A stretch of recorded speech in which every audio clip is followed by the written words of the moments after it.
মানুষে খালি হোস করবার নিছে, তোকে কি জাফত দিছে? ওরা কি বুঝে না জাফত দিলে কি কোনায় বইতাম, ডাইরেক্ট পাইলে আর সসপেন নিয়ে বইতাম।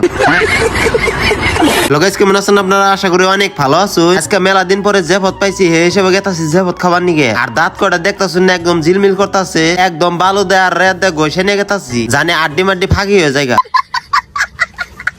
আর জেফতের গন্ধ পাইছে আমার পার্টনার আইবো না, ও খাচ্ছরে যে খাই কে তার মধ্যে শুনছে জেফতের মধ্যে পায়েস আছে। শালা কি কামটা করছে, ঠুঙ্গা নিয়ে গেতাছে। অহন আমরা আয় বললাম জেফত বাড়ি। আর জেফত বাড়ি আহার নগন আমার পার্টনার যে ভাব করে বইছে, আর বহার কারণ একটাই, বিনা জেফতের দাওয়াত খাবার আইছি না, জানি ওই বাড়ি মাইসে বুঝে ওরে জানি বাইতে থেকে জেফত দিয়ে থইছি। অহন আমরা খাইবার আয় বললাম, এত দেরি করতেছে কে, হারাহারি দিলি খাইয়ে দে বাইতে যাহারি গে। এই খাওয়ার অবস্থায় আমার পার্টনার কি কয় অহনের হুনু। সাধু ভাই আমি তো আর খাওয়া পাচ্ছি না, না খালে পকলে বল।